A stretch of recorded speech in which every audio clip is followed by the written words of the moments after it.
মানে এইজ ভেরিফিকেশনের পদ্ধতি বলতে পারেন, আমরা তো বোন টেস্ট করি, মানে যদি কোনো ডাউটফুল কেস থাকে আমরা বোন টেস্ট করি, যদি ধরা পড়ে ওভার এজ আমরা কিন্তু নেই না। সো সবারই বার্থ সার্টিফিকেট আছে, কারো কারো পাসপোর্ট আছে, তো বার্থ সার্টিফিকেটের জিনিসটা কভার করে দিচ্ছে। যদি আপনার মানে উইদিন দ্য এজ লিমিট থাকে তখনই আমরা অ্যালাউ করি।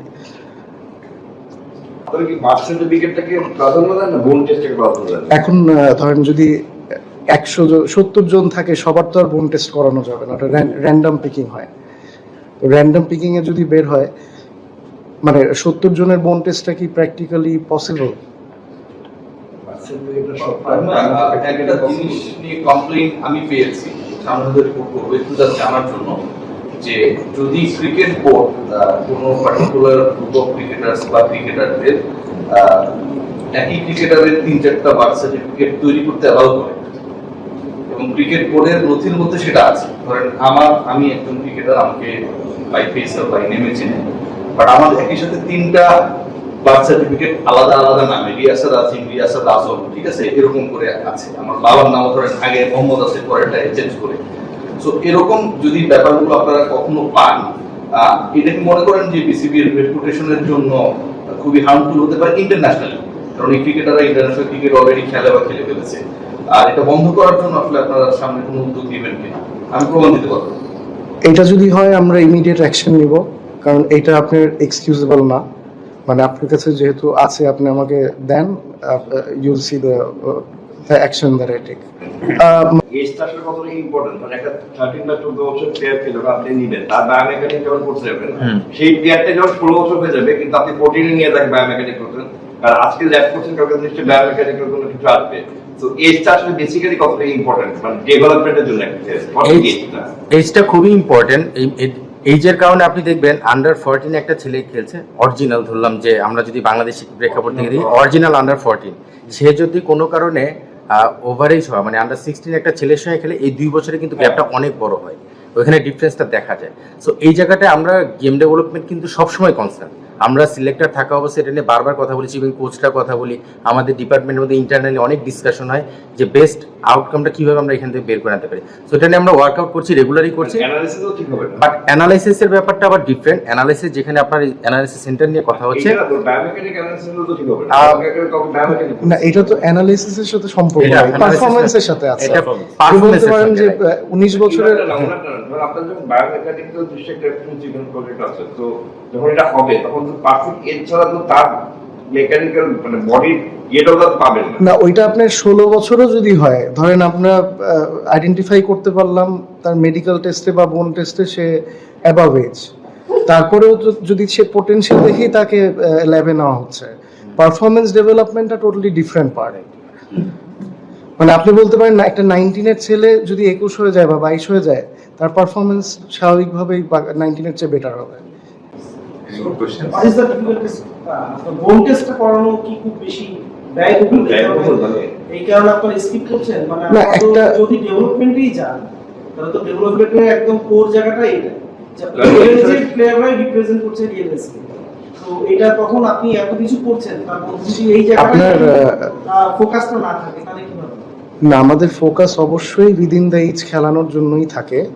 এখন বার্থ সার্টিফিকেটটাকে আমরা প্রাধান্য দেই, তারপরে আপনার একটা ছেলেকে তো দেখে একটা কোচও অ্যাসেস করতে পারে, ম্যানেজমেন্টও অ্যাসেস করতে পারে যে অ্যাকচুয়াল মানে এইজ ওভার এইজড কিনা।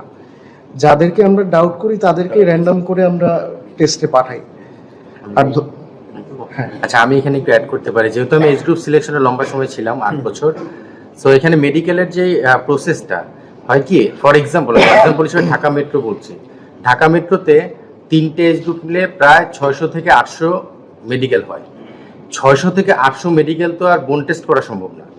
নর্মালি একটা ডাক্তার দিয়ে চেক আপ করে, আমাদের রিপ্রেজেন্টেটিভ থাকে জিডি থেকে, ডাক্তার দিয়ে তাদেরকে চেক আপ করে, যেটা নর্মালি হয় সিমটম, দাঁত দেখে আমরা একটা ওইভাবে জাজমেন্ট হয়, করার পরে তাদেরকে বিভিন্ন এজে দেওয়া হয়, সঙ্গে সার্টিফিকেট ভেরিফিকেশন হয়, যেটা মানে অনলাইনে আসছে কিনা বা এইসব বিষয় ইনশিওর করা হয়।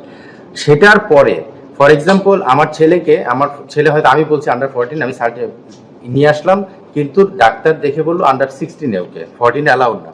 তখন যেটা করা হয়, কোনো বাবা মা, কোনো প্যারেন্টস বা কোনো গার্ডিয়ান যদি মনে করে না আমি এটাতে চ্যালেঞ্জ করছি, তখন ক্রিকেট বোর্ড একটা বোন টেস্টের জন্য পেপারস লিখে দেয়, যেটা আবার যে বোন টেস্ট করে সে রিপ্লাই দিতে হয়। সো বিষয়টা হলো ঢাকা মেট্রো আমি একটা জায়গার কথা বললাম, এরকম সারা বাংলাদেশ জুড়ে কিন্তু মেডিকেল হয়। এখন সম্ভব না যে 10,000 15,000 বা আমি ধরলাম 5,000 বোন টেস্ট তো আর ক্রিকেট বোর্ড করতে পারবে না। সো নর্মাল একটা প্রসিডিউর আগানো হয়, তারপরে যদি কেউ প্রোটেস্ট করে তাকে সেই ক্লিয়ারেন্স দেওয়া হয় যে আপনি বোন টেস্ট করে আসেন, সেটাও আমাদের নির্ধারিত মানে হাসপাতাল থেকে করতে হয়। এটা এমন না যে আমি আমার বাসা থেকে বা আমার এলাকা থেকে করে আনলাম। সো এই বিষয়টা এই জন্যই যতটুকু স্বচ্ছ রাখা যায়, এটা নিয়ে অনেক তর্ক বিতর্ক অনেক কিছু হয়, গত 10 বছর যাবত দেখে আসছি। বাট বিভিন্নভাবে কিন্তু জিটিতে আমরা আমাদের চেয়ারম্যানকে পেয়েছি, ফাইমসিনাকে এর আগেও পেয়েছি। সো আমরা এটা বিভিন্ন সময় বিভিন্ন মিটিং হয়েছে, বাট এটা সলিউশন, কনক্রিট সলিউশন দেওয়াটা আসলে এইভাবে সম্ভব না। বোন টেস্টও কিন্তু পারফেক্ট সলিউশন না, বাট ওইটার উপর বেস করে আমাদেরকে একটা ট্রাস্ট করতে হয় যে না, এটা তো মেডিকেল জাজমেন্ট। সো এর বাইরে আসলে এই মুহূর্তে আরো কোনো বেটার সলিউশন যদি থাকে, আমি আসলে চাইবো যে আপনারাও আমাদেরকে রেফার করেন। আপনি কি মার্কেটিং এর দায়িত্ব তো মেবি আছে? জি, ভাইস চেয়ারম্যান। একটু জিজ্ঞেস করি, যদিও প্রসঙ্গটা আলাদা, যদি আপনি আলাদা করেন। ঠিক আছে, বলুন। যদি আসিফ ভাই আলাদা। জি স্যার। আসিফ ভাই, ক্রিকেট অ্যাজ এ প্রোডাক্ট মানে বাংলাদেশের তো সবচেয়ে লুক্রেটিভ প্রোডাক্ট 2-3 বছর আগেও আসলে ছিল। মাঝখানে অনেক ঘটনা ঘটেছে, ওয়ার্ল্ড কাপে আমরা যাইনি, বিসিবি কে লাস্ট মোমেন্টে স্পন্সর খুঁজতে হয়। সো এই চ্যালেঞ্জটাকে আসলে আপনি কিভাবে দেখছেন? না, এটা অবশ্যই চ্যালেঞ্জিং, এবং আপনি ঠিকই বলেছেন যে ক্রিকেট অবশ্যই একটা প্রোডাক্ট, ভেরি ভ্যালুয়েবল প্রোডাক্ট। আমরা আজ পর্যন্ত এটা ঠিকভাবে ভ্যালু অ্যাসেস করতে পেরেছি কিনা, এটা আমার প্রশ্ন আছে। তো সেখানে আমরা এই প্রোডাক্টটা, এটাকে কিভাবে আরো নতুন ভাবে আমাদের স্পন্সরশিপ বলেন বা স্ট্র্যাটেজিক পার্টনারশিপস বলেন, এগুলো নিয়ে আমরা কাজ শুরু করেছি। এবং এটা যেটা প্রপার ভ্যালু অ্যাসেস করে, এবং এখান থেকে যারা আমাদের আপনার স্পন্সর্স বা যারা যুক্ত হবেন, তাদেরকে কিভাবে মাইলেজ দিয়ে এটাকে প্রোডাক্ট হিসেবে কিভাবে আরো ভালোভাবে প্রমোট করা যায়, সেই নিয়ে আমাদের সামনে পরিকল্পনা আছে, এবং এগুলো নিয়ে আমরা কাজ অলরেডি শুরু করেছি। বায়োমেকানিক্স নিয়ে অনেক কথা হচ্ছে, এখানে খুব কনফিউজড আমরা সবাই, সত্যি কথা। সেটা হচ্ছে যে আপনাদের যিনি মেডিকেলের দায়িত্বে আছেন, শ্রদ্ধেয় শামীম ভাই, উনি দাবি করেন যে আসলে এটা মেডিকেল এর পার্ট, বিভিন্ন ইন্টারভিউতে বায়োমেকানিক্যাল অনেক ডেভেলপমেন্ট করে ফেলবে, এটা কাজ করার এখতিয়ারটা কার, বা এটা আসলে কোন ডিপার্টমেন্টের আওতাধীন? একটু কনফিউশনটা দূর করা দরকার, কারণ এটা বিসিবি পার্ট থেকেই কনফিউজ ক্রিয়েট হচ্ছে। আমার মতে আপনার এটা হওয়া উচিত হাই পারফরমেন্সের আন্ডারে।